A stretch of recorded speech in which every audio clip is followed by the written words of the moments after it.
First place. Wait, do you see it? I won the tournament.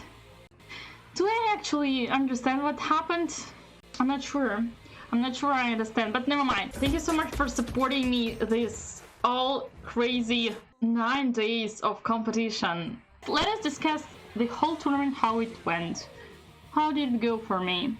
I had an amazing preparation every morning, almost sometimes morning, sometimes evening. Every day I was preparing with my coach. Apart from the last round, all of my games with white color, all of my games were perfect. Yeah, so all the white colors were perfect, but black colors, apart from the last round, my first 4 black games were disaster, opening disaster. I had losing positions everywhere. Yeah.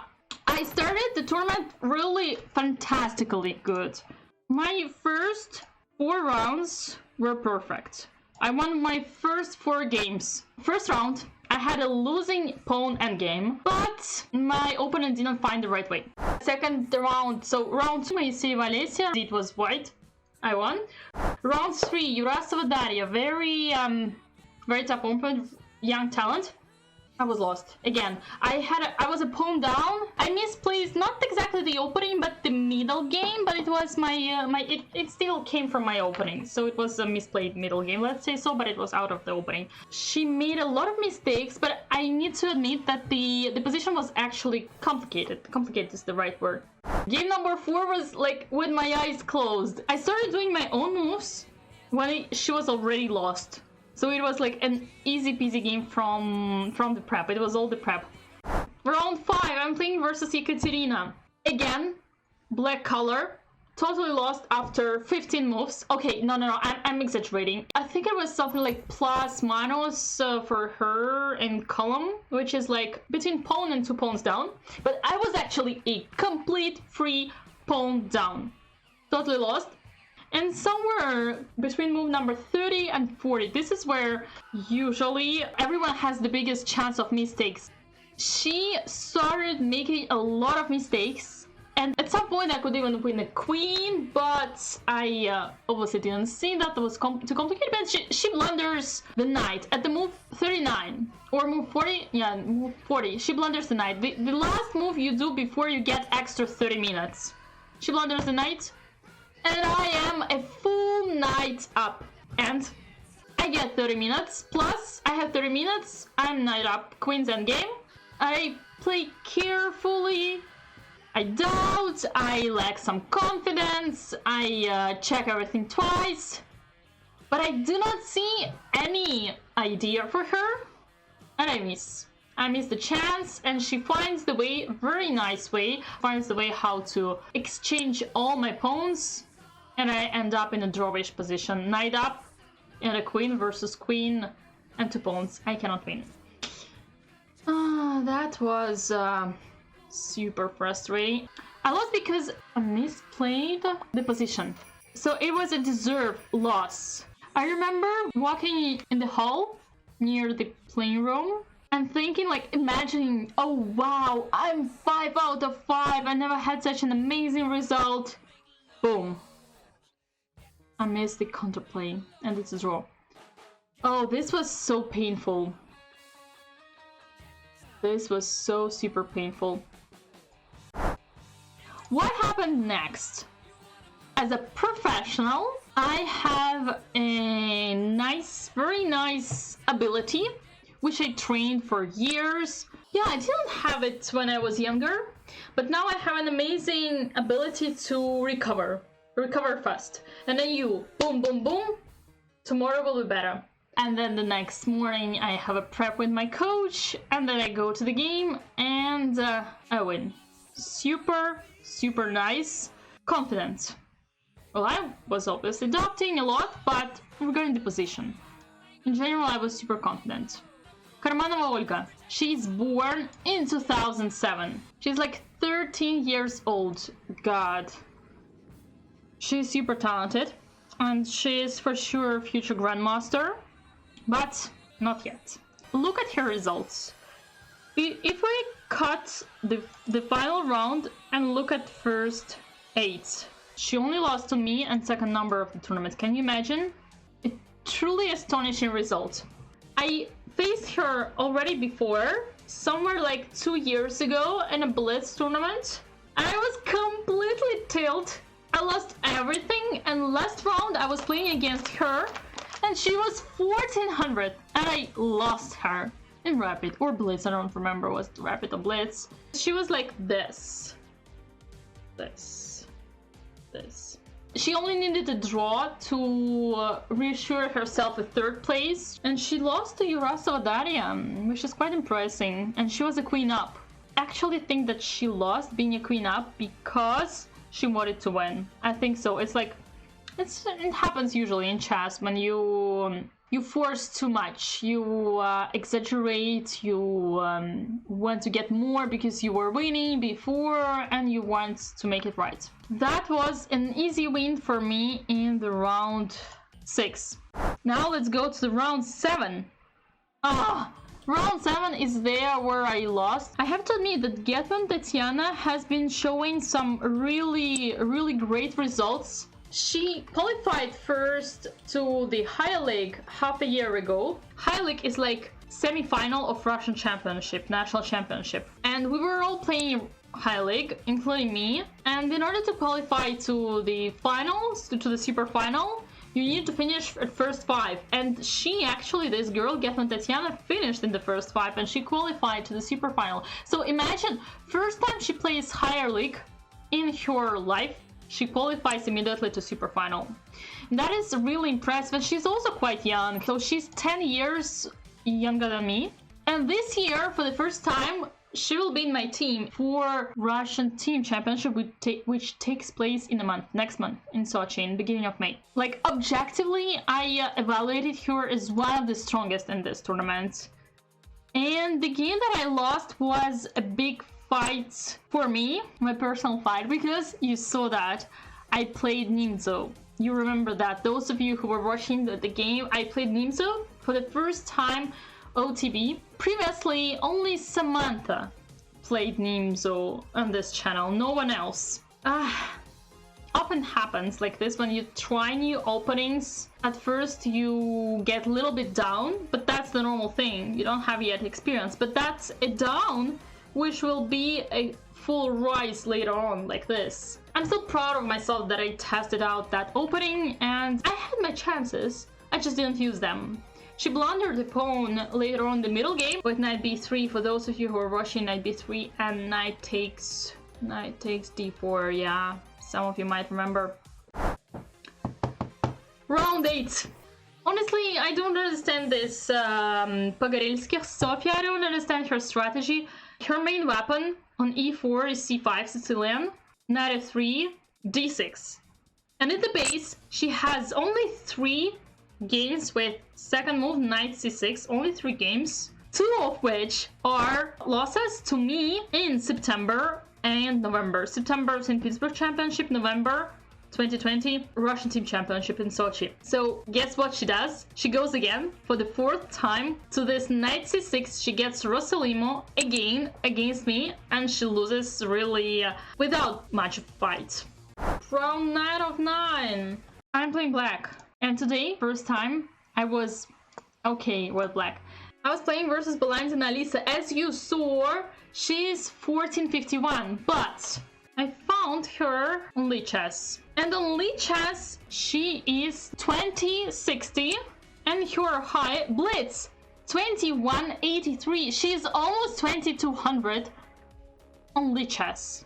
By the way, if you are an experienced player and you play online, please hide your official accounts, otherwise your opponents will be able to prepare against you easily. So on Lichess, she played e5, and I knew she would play e5, and I prepared for her surprise, small little surprise. Boom, queen b6. This is a dubious line, a very side line, which has already been played by some grandmasters as well. Even Kasparov, Young, and Karpov played this line sometimes. Usually you do that when you want to surprise an opponent and you didn't expect him to go to Caro, so he tries to surprise you, you surprise him back. This is how it goes. And that's exactly what happened to her, yeah. c4 she plays. As far as I remember, this is the most critical, by the way. Bishop f5. I'll show you. So I had two games. Like, I could decide what I wanted. Either take bishop takes e6 with the idea of, yeah, okay, knight f3, knight e7. Yeah, and play this position, normal position. White is slightly better, but it's a long term, and if you, yeah, it's more about who understands better the position. Okay, that was one possibility for me, and the other possibility was the same that I played in the game, e6. Yeah, h4, h6. This was my h6 move. And here she played this c5. Now, c5 is the exact same move that all of you, I'm pretty sure all of you would have made, especially Anna. Why do I say that? Do I mock at you? No, of course not. It's just because you like space. You think in chess you always need to advance. And that's not always true. Sometimes in chess you need to go back. Especially when it comes to pawns, because pawns never go back. So once you play c5, all this becomes kind of weak and there is no pressure on in the center anymore. So my plans would be to play pawn breaks, b6 and f6. And if I do at least one, I should be good. I played queen c7. h4, yeah, okay, here I decided that I need to put at least one of my pawns to the 5th rank. And this might be imprecise. Maybe I should have done the exact thing that was in my preparation with h6. I don't need it anymore. Okay, h5. Bishop e2. Bishop a2 was a pleasant thing for me because what does she want? She wants to take this pawn. What is this pawn? It's nothing. This pawn is nothing. b6 is the idea. Boom. Attacking the center. We do not care about the pawn. All we care about is the center, and this is where we go. This is all ours. So she takes, I take.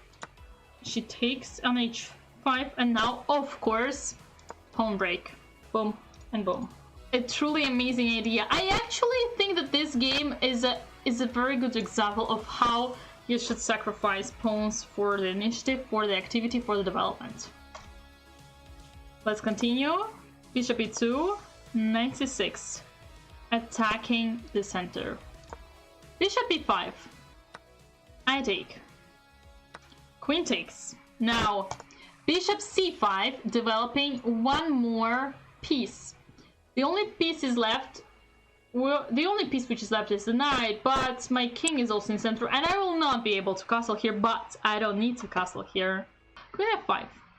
I obviously cannot take the e5 pawn because there is the knight which is pinned. You can see that. Knight e7.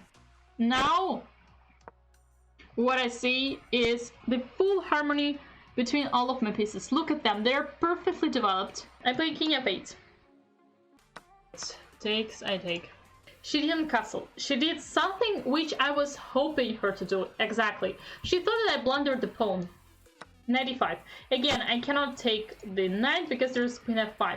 But the thing is, I did that on purpose, and I was praying for her to think that I was blundering. I was praying for her to take this pawn, which is actually a second pawn. This. Look at the king. Look at the bishops. Look at my pieces. And here, something super weird starting to happen. I was honestly thinking that this position was already winning for me, like totally crushing, because her king is in the center. I have two bishops, my pieces are developed. Bishop d3 seemed so natural for me. And here, trouble started. Once I played bishop d3, I realized that she had a3, and instead of bishop d3, I should have played queen d2, queen d3, because on queen d2, I would have queen a6 with the same idea. So she played bishop a3, and here the thing is that I have no advantage. I have no advantage at all. Can you believe that? I honestly don't know what I would do here. But luckily she played this long castle. And now I found the only move. Yeah, well, it's the most logical. Well, it's more like I didn't find anything else. That's why I took the pawn. She played bishop d4. No, I didn't take it.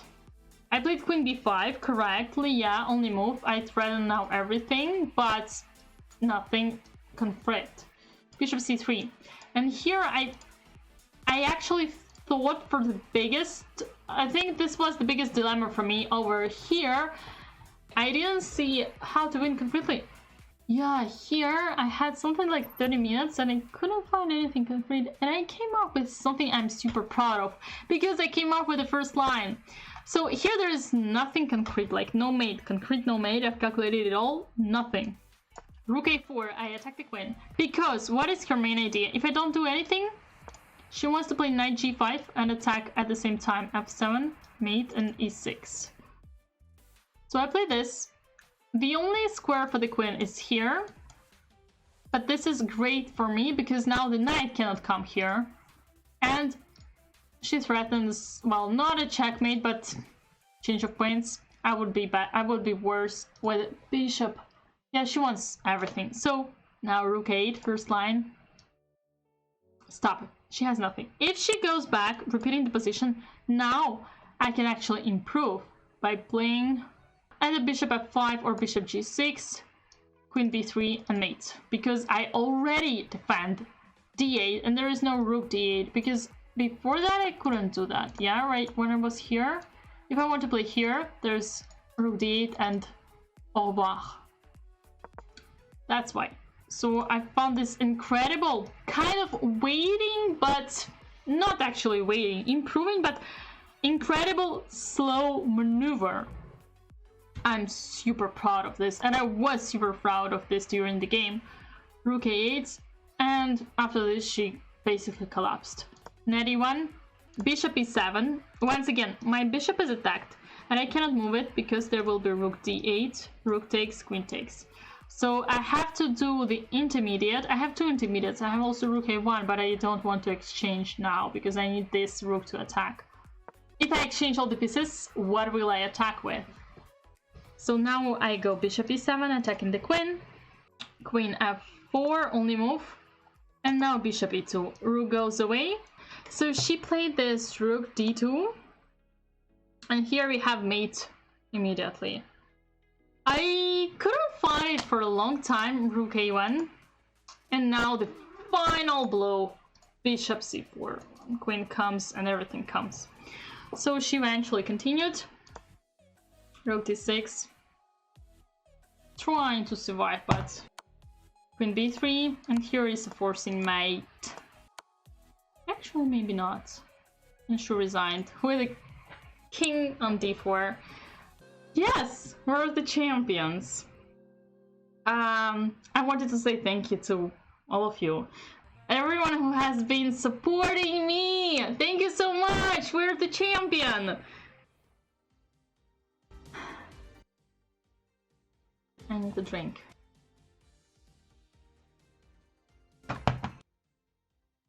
I was searching for champagne, I didn't find.